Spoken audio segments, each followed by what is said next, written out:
ready, action. You know, we're sitting here talking about Dominick and different stories, and obviously I can't remember everything we did because when we were in a squad together, we did certain things always together, but then we may do something else. We may go to another area or get stuck with another squad. But I remember one night in our base camp, behind our hooch, which we built ourselves, and it was called the Stagger Inn. Behind the hooch was a shower, what we call a shower point. Never had hot water ever in Vietnam, never.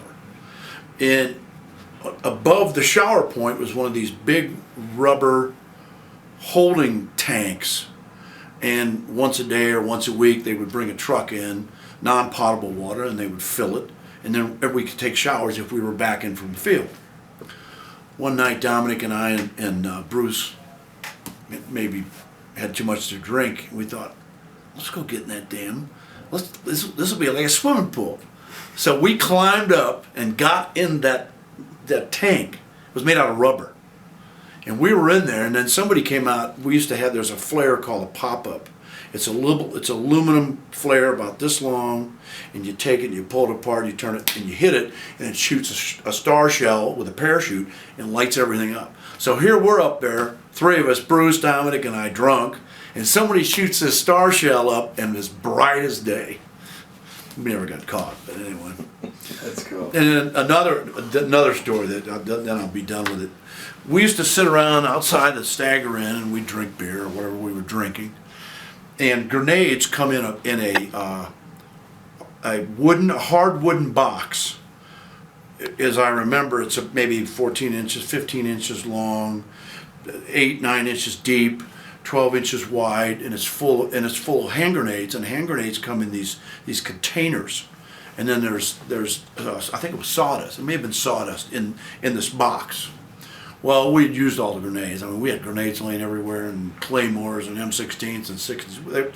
They just lived with us in our hooch. You know, they didn't go back in the armory. They stayed with us. But we were all sitting outside, Dominick, myself, a guy by the name of Gary Landry. I don't know where Ben was. Who knows where he was? And I can't remember who else was there. But anyway, I had the brilliant idea to take apart a frag, a grenade. You unscrew the primer or the cap. It's really a dynamite cap.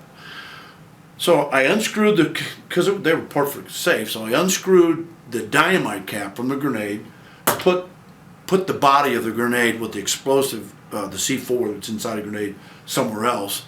And I said, let's see what this cap, how powerful this cap is. Literally, we're all sitting like right here.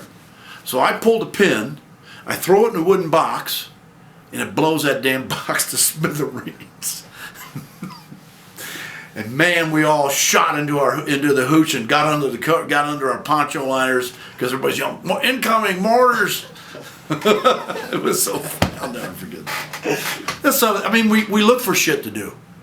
We used to collect. The gooks would come in, and our hooch had it's like a stringer, in a home. It was a 2x4, and then we had netting and shit.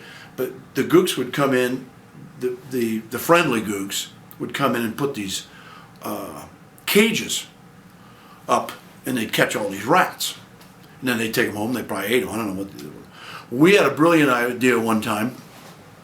We collected all these rats, and we put them on the ground. I don't know if I should tell the story. And we pour gasoline on them.